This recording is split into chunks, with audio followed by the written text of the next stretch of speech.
تعالى في القرآن المجيد والفرقان الحميد. أعوذ بالله من الشيطان الرجيم. بسم الله الرحمن الرحيم.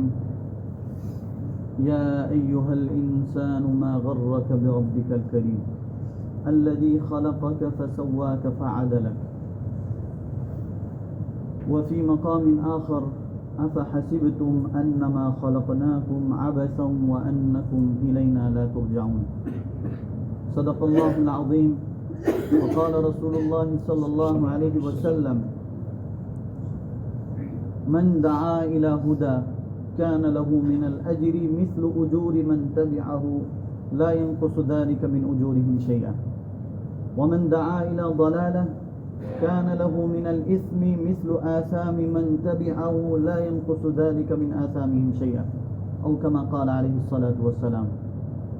میرے محترم بزرگوں اور دوستوں، اللہ کا بے حد احسان ہے، فضل ہے، کرم ہے. اللہ تبارک و تعالیٰ نے ہمیں نماز جیسی مقدس فریضے کو انجام دینے کی توفیق عطا فرمائی. اس لیے کہ بہت سارے لوگ ہیں جو کام کے سلسلے میں یا غفلت کے سلسلے میں وہ نماز تک نہیں پہنچ پائے. تو اس پر جتنا بھی شکر ادا کیا جائے اتنا کم ہے کہ اللہ تبارک و تعالیٰ نے ہمیں اپنے خاص فریضے کو ادا کرنے کی توفیق عطا فرمائی. اس مجلس میں بیٹھنے کا ایک ہی مقصد ہے، دعوت و تبلیغ. تبلیغ کا مقصد کیا ہے؟ سب سے پہلے تو یہ کہ اس کا مقصد رضائے الہی ہے. اور رضائے الہی کب حاصل ہوگا؟ جب ہم اللہ تبارک و تعالیٰ کے بتائے ہوئے اوامر پر عمل کریں گے اور نواہی پر ہم نواہی سے بچیں گے. امر بالمعروف پر عمل کریں گے اور نہی عن المنکر سے بچیں گے. تو اللہ تبارک و تعالیٰ کا احسان ہے کہ یہ مجلس جو قائم کی گئی ہے، یہ مجلس جو لگائی گئی ہے، اس میں جو دعوت و فکر کے لوگ بیٹھے ہیں، اس کا مقصد صرف یہ ہے کہ ہم اللہ تبارک و تعالیٰ کی طرف بلائیں اور اس پر خود گامزن ہوں. اللہ تبارک و تعالیٰ نے قرآن کریم میں فرمایا افحسبتم انما خلقناکم عبثا وانکم الینا لا ترجعون. کیا تم سمجھتے ہو، کیا تمہارا ایسا خیال ہے کہ اللہ تبارک و تعالیٰ نے تمہیں جو ہے عبث پیدا کیا، بیکار پیدا کیا؟ نہیں. وانکم الینا لا یرجعون، اور تم اللہ کی طرف لوٹائے نہیں جاؤ گے، قیامت کا دن قائم نہیں ہوگا. نہیں، یہ تمہارا محض خیال ہے. اس لیے کہ اللہ تبارک و تعالیٰ نے وما خلقت الجن والانس الا لیعبدون، اللہ تبارک و تعالیٰ نے انسان و جنات کو صرف اپنی عبادت کے لیے پیدا فرمایا. تو اس مجلس میں بیٹھنے کا مقصد صرف رضائے الہی ہے. ہمیں اس میں کوئی فائدہ، دنیاوی فائدہ کچھ نہیں ہے. صرف اللہ تبارک و تعالیٰ کی رضا کے لیے ہم اس مجلس میں بیٹھے ہیں، اس جگہ پر بیٹھے ہیں. اللہ تعالیٰ ہمارے اس بیٹھنے کو بے حد قبول فرمائے اور اس کے نتیجے میں، اس کے صدقے میں اللہ تبارک و تعالیٰ ہماری نسلوں کی، ہمارے آباء و اجداد کی مغفرت فرمائے. آمین. تو اس میں بیٹھنے کا مقصد صرف کیا ہے؟ رضائے الہی، اللہ تبارک و تعالیٰ کی رضا. اور اس کو حاصل کرنے کا طریقہ کیا ہے؟ صرف بیٹھ جانے سے، باتیں سن لینے سے یہ صرف مقصد نہیں ہے. رضائے الہی کب حاصل ہوگا؟ جب ہم خود اللہ تبارک و تعالیٰ کی عبادت کی طرف گامزن ہوں، اللہ تبارک و تعالیٰ کے امر کو سمجھیں، اللہ تعالیٰ کے حکم کو سمجھیں، اللہ تبارک و تعالیٰ کے منع کردہ چیزوں کو سمجھیں، نبی پاک صلی اللہ علیہ وسلم کے مقصد کو سمجھیں کہ اس دین کو قائم کرنے کا مقصد کیا ہے. اللہ تبارک و تعالیٰ نے قرآن کریم میں ایک جگہ فرمایا اللہ ولی الذین آمنوا یخرجہم من الظلمات الی النور، کہ اللہ کے ولی، اللہ کے دوست وہ لوگ ہیں جو یخرجہم من الظلمات، کہ لوگوں کو ظلمات سے، یعنی گمراہی سے، گناہوں سے، بیکار کی باتوں سے، لہو و لعب سے نکال کر الی النور، اللہ تبارک و تعالیٰ کی اطاعت کی طرف، اللہ تبارک و تعالیٰ کے اوامر پر، اللہ تبارک و تعالیٰ نے جس طرف اپنی دعوت دی ہے، جس کام کو کرنے کا حکم دیا ہے اس کی طرف بلاتے ہیں. اور وہ کیا ہے؟ اور وہ یہ ہے کہ اللہ تبارک و تعالیٰ کے رضا کیسے حاصل کی جائے؟ نماز، صلاۃ، زکوٰۃ، حج، عمرہ اور تلاوت قرآن، ذکر اللہ، دعا. اس طرف اللہ تبارک و تعالیٰ کے بندے دوسرے بندوں کو بلاتے ہیں. تو یہ لوگ کون ہیں؟ اللہ تبارک و تعالیٰ اللہ کے ولی ہیں، اللہ کے دوست ہیں. والذین کفروا اللہ ولی الذین آمنوا یخرجہم من الظلمات الی النور والذین کفروا. اور کافر لوگ کیا ہیں؟ وہ لوگوں کو برائی کا حکم دیتے ہیں اور بھلائی سے روکتے ہیں. ایسے لوگ جنت میں داخل نہیں ہوں گے، وہ لوگ جہنم میں داخل ہوں گے. اللہ تبارک و تعالیٰ نے ایک دوسری جگہ ارشاد فرمایا، یا ایھا الذین آمنوا یا ایھا الذین آمنوا یا ایھا الانسان ما غرک بربک الکریم. اے انسان، تمہیں کس چیز نے اپنے رب سے غافل کر دیا، کس چیز نے دھوکے میں ڈال دیا؟ جس نے اللہ تبارک و تعالیٰ نے تمہیں پیدا کیا، تمہارے جسم و اعضاء کو بے حد سانچے میں ڈھالا، ایک دم برابر کیا، ایک ہاتھ چھوٹا ایک ہاتھ بڑا نہیں کیا بلکہ ایک دم برابر بنایا. اس رب کا تم شکر ادا نہیں کرو گے، اس کے حکم کی پامالی کرو گے. تو اللہ تبارک و تعالیٰ نے ایسے لوگوں کے لیے قرآن میں ارشاد فرما دیا، وسیق الذین کفروا الی جہنم زمرا، کہ ایسے لوگ جہنم کی طرف دھکیلے جائیں گے. اللہ تبارک و تعالیٰ ہمیں جہنم کی آگ سے بچائے، قیامت میں اپنا حفظ و امان عطا فرمائے. اور پھر فتحت ابوابها وقال لهم خزنتها، وہ دروازے اس کے لیے کھولے جائیں گے. وقال لهم خزنتها، اور اس کا دربان، اس کا سیکورٹی جو ہے وہ پوچھے گا، الم یاتکم رسل منکم، کیا تمہارے پاس کوئی رسول نہیں آیا؟ یتلون علیکم آیات ربکم، کہ جس نے قرآن کی آیت تلاوت تمہارے سامنے تلاوت نہ کی، تمہیں بتایا نہیں، دین و ایمان کی فکر تمہیں نہیں دلائی. وَيُنذِرُونَكُمْ لِقَاءَ يَوْمِكُمْ هَذَا، اور تمہیں ڈرایا نہیں اس دن سے کہ کل قیامت کے دن کیا کیا ہونے والا ہے، تم سے پوچھا جائے گا. تو یہ نہیں ڈرایا؟ تو وہ کہیں گے قالوا بلا، ضرور رسولوں نے، نبیوں نے ڈرایا تھا ہمیں. وَلَكِنْ حَقَّتْ كَلِمَةُ الْعَذَابِ عَلَى الْكَافِرِينَ، لیکن یہ ہمارے قسمت میں تھا جو بھی. تو اس وقت کا جو نبی تھا، اس وقت کے جو انبیاء تھے، ان کا وہ فریضہ تھا، انہوں نے دعوت دی، بلائے. اب اس کا سلسلہ، نبیوں کا سلسلہ ختم. اب اس دعوت کو، اس تبلیغ کو لے کر کون کھڑا ہوگا؟ ہم میں سے ہی چند لوگ اللہ تبارک و تعالیٰ کی رضا کے لیے اس دین کو لے کر کھڑے ہوں گے، جو کلمت اللہ کو بلند کرنے کے لیے، اللہ کے کلمے کو بلند کرنے کے لیے لوگوں کو دین کی دعوت دیں گے، تبلیغ کریں گے، لوگوں کو اچھی باتیں بتائیں گے، بری باتوں سے روکیں گے. اور وہ کون لوگ ہیں؟ وہ ہم ہیں. الدعوت الی اللہ والعمل بدینہ وظیفۃ الامۃ کلھا، یہ دعوت جو ہے ایک آدمی کا کام نہیں ہے، یہ ہم سب کا کام ہے. نبی اور رسولوں کے زمانے میں صرف رسول جو ہے کہ وہ دعوت دیتے ہیں، لیکن آج ہم پر فرض کفایہ ہے، ہم سب پر.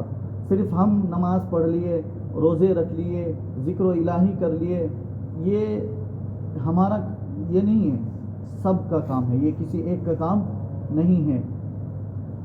تو سب سے پہلے تو ہم یہ تحیہ کریں کہ ہمارے گھروں میں ہمارے اہل و عیال، ہمارے بیوی بچے نماز پڑھتے ہیں یا نہیں. اس لیے کہ نماز یہ سب سے اہم فریضہ ہے. جس کی زندگی میں نماز آ گئی، انشاءاللہ آہستہ آہستہ اس کی زندگی میں رضا الہی کا شوق پیدا ہوگا، اور وہ شوق انہی مجالس سے ہوں گے. تو ان مجالسوں کو کم نہیں سمجھا جائے. اللہ کے رسول صلی اللہ علیہ وسلم نے فرمایا، من دعا الی ہدی، کہ جس نے دین کی دعوت دی، ہدایت کی دعوت دی، اچھی باتوں کی دعوت دی. من دعا الی ہدی کان له من الاجر مثل اجور من تبعه لا ينقص ذلك من اجورهم شيئا، کہ جس نے دین کی دعوت دی، ہدایت و تقوی کی دعوت دی، پرہیزگاری کی دعوت دی، نماز و صلاۃ کی، تلاوت قرآن کی، رضا الہی کی دعوت دی تو اس کے لیے سامنے والا جو عمل کرے گا، جیسے میں ابھی بول رہا ہوں کہ نماز کی یہ فضیلت ہے، نماز کا یہ ثواب ہے، تلاوت کا یہ ثواب ہے، اس کو سن کر اگر کوئی عمل کر لیتا ہے، کوئی اگر اس پر عمل کر لیتا ہے تو اس کا ثواب مجھے کیا ملے گا؟ ظاہر تو کچھ نہیں ہے، ان کو نماز پڑھنے کے لیے بول دیا میں نے تو انہوں نے نماز پڑھ لی، ان کو تو ثواب ملا ہی، لیکن وہی ثواب جتنا ان کو ثواب مل رہا ہے، وہی ثواب جب تک وہ نماز پڑھتا رہے گا، جب تک وہ اللہ کے ذکر میں مشغول رہے گا، جب تک وہ دین کی راہ میں رہے گا، تب تک وہی ثواب جو اس کو مل رہا ہے کل قیامت تک، جب تک وہ عمل کرتا رہے گا تب تک مجھے بھی وہی ثواب ملتا رہے گا۔ سبحان اللہ، یہ اللہ کا بڑا انعام ہے، یہ کوئی کم نہیں ہے۔ لا ينقص ذلك من اجورهم شيئا ومن دعا الى ضلالہ۔ دوسری بات بھی ہے، ایک ہی بات نہیں ہے کہ ثواب کی باتیں کر دی ہو گیا، نہیں، دوسری بات بھی ہے، ومن دعا الى ضلالہ، اور جس نے گمراہی کی دعوت دی، گناہوں کی دعوت دی۔ دعوت دینے کا مطلب نہیں کہ دعوت دینا، بلانا کہ گناہ کرو، ایسا کسی عمل سے، آپ کے کسی بھی عمل سے اگر کوئی آدمی، کسی بھی عمل سے کوئی آدمی اس بات کو سمجھ لے کہ یہ ثواب ہے یا یہ کام اچھا ہے اور وہ اس کام کو کر لیتا ہے، اور حالانکہ وہ گناہ کا کام ہے، گمراہی کا کام ہے، اللہ کی ناراضگی کا کام ہے، تو جب تک وہ اس پر عمل کرتا رہے گا، جب تک اس برائی کو کرتا رہے گا، تب تک ہمارے نام اعمال میں بھی وہ چیز لکھی جاتی رہی۔ ومن دعا الى ضلالہ كان له من الإثم مثل آثام من تبعه لا ينقص ذلك من آثامهم شيئا۔ اس کے گناہ سے کچھ کم نہیں ہوگا، اس کو تو جو گناہ ملنا ہے وہ ملتا رہے گا، لیکن وہی گناہ آپ کو بھی ملے گا۔ تو اگر ہم اس مجلس میں بیٹھ رہے ہیں تو اس بیٹھنے کا مقصد صرف یہ ہے کہ ہم ایک دوسرے کو دین کی تلقین دیں، اللہ کے حکم کو بجا لانے کی تلقین کریں، اور اس کا ثواب کیا ہوگا کہ جب تک وہ عمل کرتا رہے گا تب تک ہمارے نام اعمال میں بھی وہ عمل لکھا جائے گا۔ تو اس مجلس کا مقصد صرف اپنے اعمال پر نظر کرنے کا نہیں ہے کہ ہم نماز پڑھتے ہیں یا نہیں، ہم گناہوں سے بچتے ہیں یا نہیں، بلکہ ہم میں سے ہر شخص یہ سوچے کہ ہمارے دوستوں میں سے، ہمارے اہل و عیال میں سے کون اللہ تبارک و تعالیٰ کے حکم پر عمل کر رہا ہے، کون نہیں کر رہا ہے۔ جو کر رہا ہے اس کو اور تلقین کریں، اور جو نہیں کر رہا ہے اس کو تو بدرجہ اولا تلقین کرنی ہے کہ نماز نہ پڑھنے سے یہ گناہ ملے گا، اللہ تبارک و تعالیٰ کے یہ حکم عدولی سے یہ گناہ ملے گا، اور یہ جنت ہے، یہ جہنم ہے، ہر چیز کی دعوت دینا، یہی اس دین کا، اس مجلس کا مقصد ہے۔ تو سب سے پہلے میں آپ سب سے سوال کرتا ہوں کہ ہم میں سے کتنے ساتھیوں کے گھر میں اہل و عیال، ان کے بیوی بچے نماز پڑھتے ہیں؟ ہاتھ اٹھائیں۔ ماشاءاللہ، اللہ تعالیٰ سب کے گھر والوں کی نمازوں کو قبول فرمائے، ان کے اللہ کے حکم پر عمل کرنے کو قبول فرمائے، اور ہم سب کو اس دین کی خدمت کے لیے قبول فرمائے۔ تو ہمارے اس مجلس میں بیٹھنے کا مقصد یہ ہے، سب سے پہلے اپنے اعمال پر جائزہ لینا کہ ہم کیا کر رہے ہیں، کون سے حکم پر عمل کر رہے ہیں، کون سے حکم پر عمل نہیں کر رہے ہیں، اس پر غور کرنا۔ دوسری بات یہ کہ ہمارے ساتھیوں میں سے، ہمارے آجو بازو میں رہنے والے، ہمارے اہل و عیال، ہمارے رشتہ دار میں سب سے پہلا، اس لیے کہ سب سے پہلا حق کس کا ہے؟ جو سب سے زیادہ قریب ہو، اس کے بارے میں اس سے سوال کیا جائے گا۔ پچھلے ہفتے، پچھلے بیان میں نے کہا تھا کہ حدیث پاک میں ہے کلکم راع وکلکم مسئول عن رعیتہ، تو ہر شخص کسی نہ کسی کا بڑا ہے، تو سب سے پہلے اس کی رعیت کے بارے میں اس سے سوال کیا جائے گا۔ تو اللہ تبارک و تعالی ہمیں اس دین پر عمل کرنے کی توفیق عطا فرمائے اور اس مجلس کو بے حد قبول فرمائے۔ اللہ تبارک و تعالی ہمیں عمل کی توفیق عطا فرمائے۔ ماشاءاللہ، یعنی مولانا صاحب نے جو بات رکھا، اللہ ہم سب کو عمل کی توفیق عطا فرمائے۔ ابھی فی الحال جو ہمارا سامنے جو پاکستان اجتماع ہے، اس کے لیے ساتھی تو ابھی مارکس میں بھی بتایا اس کو زور لگائے جو ہمارا پاکستان کا نہیں ہم سب مسلمان کا اجتماع ہے. اجتماع میں پہلے نیت کرو تو ہم جائیں, اگر ہم نہیں جائے تو دوسرے کو تیار کریں, آخری درجہ اس کے لیے دعا کریں. ابھی خاص کر کے اپنا ملک کا جو ساتھی جانے کے لیے کوئی ویزا نہیں مانگتا ہے, پاکستانی ساتھی دی نہیں. آپ کو اسی مجمع میں کوئی ہے جو اجتماع میں جائے گا؟ نومبر میں آپ یعنی پاکستان کا اجتماع ہے رائبان کا, کوئی ساتھی ہے؟ ایسا بھی بتایا مارکیٹ میں اگر ہم نہیں جا سکتا ہے, یہاں ہم مشغولیات ہے, ہمارا ڈیوٹی چھٹی نہیں ہے, تو ہمارا کوئی چچا ہے, ماما ہے, پھوپھا ہے, کوئی بھائی ہے, ہمارا بیٹا ہے, ان کو پیسہ بھیجیں اجتماع کے خاطر, تو آپ کو یہاں رہتے ہوئے آپ کو اجتماع ادھر مل جائے گا. ایسا کوئی ہاتھ اٹھائے ہمارا کسی کو بھیجے گا. آپ کا نام کیا ہے؟ احمد بھائی. آپ ایک ساتھی کو وہ پیسہ دے کے بھیجے گا. احمد بھائی کا کسی کو جو مطلب احمد بھائی کو قبول کریں انشاءاللہ. ایسا بھی ساتھی نیت کر سکتا ہے. کیا نام ہے آپ کا؟ رضوان.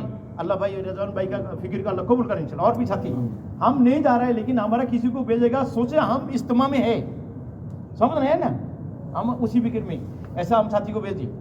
گھر والوں کو بھی بتائیں, ہمارا ماں بہن کو بتائیں اجتماع میں دعا کریں, وہ پردہ میں رہتی ہوئی اجتماع کا عذر مل جائے گا. ہم سنا ہے سری لنکا میں 1 لاکھ ماں بہن 1 مہینہ تک روزہ رکھتے ہیں اجتماع کے لیے. تو ہمارے ملک میں اجتماع ہے, ہم بے خبر ہے. اس کے لیے اور بھی ساتھی ارادہ کر لیں, ٹھیک ہے انشاءاللہ کر لیں. سب کا ارادہ ہے نا انشاءاللہ. گھر میں بتائیں 1 دن کے لیے ہم یہاں ماشاءاللہ ابھی ہر جگہ میں کام چل رہا ہے. ابھی 7 جماعت یعنی ہمارا بیرون ملک کا جماعت ہے پاکستان میں, اور 21 جماعت پاکستان سے آ رہا ہے ادھر جو کھیل ہوگا نا. اس کے لیے انہوں نے سوچا ہے یہ ایک میدان آ رہا ہے, 10 لاکھ کا قریب آدمی آئے گا. ان کو یہ لوگ کھیل دیکھنے کے لیے آئے, اس کے لیے آپ بد نظر نہیں رکھے, وہ لوگ دائی بن کے جائے. کیا جائے اس کے لیے ہم ان کے لیے محنت بھی کرے گا اور ہم عمل کرے گا, اللہ سے روئے گا. اور آپ بتائیے ہر مسجد کا ساتھی ایسا سے آسد تک مطلب یعنی آسد سے ایسا تک مسجد میں وقت دے, اور جو یہاں جو جتنے بھی آدمی باہر ملک کا آئے گا سب کو برا نہیں سمجھے. ہمارے بھائی لوگ ہیں وہ ایمان لے کے جائے, یہاں سے دائی بن کے جائے. اس کے لیے سب تیار ہیں انشاءاللہ. تو آنے والا ہفتہ نہیں, آنے والا ہفتہ ہمارا قطر کا مشاعرہ ہے 52 میں, پورا قطر کا مشاعرہ ہے 52 میں. آنے والا جمعہ کو عصر سے عشاء, وہاں ساتھی ہم انشاءاللہ کون تیار ہے انشاءاللہ جانے کے لیے؟ ضلع سرمنہ گاڑی کا بندوبست کرے گا. 13 نمبر ہم لوگ جمع ہوگا. 12 نمبر ہے 12 نمبر میں ہم لوگ عصر ادھر پڑے گا. عصر کے بعد ہم لوگوں کو جو گاڑی والا بھائی ہے ہم لوگوں کو لے کے جائے گا اور لے کے بھی آئے گا. اسی جمعہ آج ہے نا بدھ ہے, کل جمعرات ہے, جمعہ کا دن ہمارا جو ہے قطر کا مشاعرہ 3 مہینے کا بعد ہوتا ہے مشاعرہ. اس میں سب ساتھی جانے کے لیے بتایا. اور انشاءاللہ اس کے بعد ہفتہ میں اور 1 ہفتہ باقی ہے, ابھی تھوڑا ارادہ کر لیں. 1 دن کے لیے جمعرات نکلے گا اور جمعہ کا دن عشاء سے پہلے عشاء کا بعد آ جائے گا. اس کے لیے ساتھی ایک دن ایک ساتھی ارادہ کر لیں. ایک دن مولانا صاحب 1 دن کا جماعت جشیم الدین مولانا صاحب اللہ قبول کرے. محمد دین اللہ قبول کرے. عبد المنان اللہ قبول کرے. جی 1 دن کے لیے 24 گھنٹہ کے لیے بھائی صحابہ نے ساری زندگی دیا. جی دلور بھائی اللہ قبول کرے. 1 دن کے لیے 24 گھنٹے کے لیے جمعرات نکلے گا اور جمعہ کا دن آ جائے گا. جی اور ساتھی ہم سب جی اور ساتھی ارادہ کر لیں. جی خان صاحب کیا نام ہے؟ قادر شاہ اللہ قبول فرمائے انشاءاللہ. جانے من بھائی 1 دن تو ہمارا کیسے بھی چھٹی ہے نا, اگر چھٹی ہے تو نکلے, اور چھٹی نہیں تو مشکل نہیں, آپ تو مشغول ہے. سب تیار ہیں انشاءاللہ. اور 1 ہفتہ باقی ہے انشاءاللہ, اور 1 بدھ ملے گا انشاءاللہ. ٹھیک ہے انشاءاللہ. اللہ تعالیٰ ہم سب کو کہنے سننے سے زیادہ عمل کی توفیق عطا فرمائے. جمعہ کا دن عصر وہاں پڑھے, کیا ہے 12 نمبر گیٹ کو, اسی بولک یہ جو بولک ہے نا, اسی بولک میں آپ جائیں 12 نمبر گھستے ہی رائٹ پہ جا کے پہلے گیٹ ہے, اسی میں مسجد ہے, اسی میں ہم لوگ عصر پڑھے گا. اللہ تعالیٰ ہم سب کو عمل کی توفیق عطا فرمائے انشاءاللہ. ہر عشاء کے بعد انشاءاللہ یہاں تعلیم ہوتے ساتھی بیٹھے انشاءاللہ. اور پرسوں ہمارا 2 ساتھی آئے گا مہمان اتوار کو. 2 پاکستانی ساتھی آئے گا یہاں, آپ لوگوں سے ملنے کے لیے تھوڑا اکرام کرے گا. آپ لوگوں کو بھی اکرام ہے, ٹھیک ہے انشاءاللہ. ساتھی بیٹھے تھوڑا سیل 4 مہینہ لگا, ساتھی تھوڑا بیٹھے دعا کا بعد.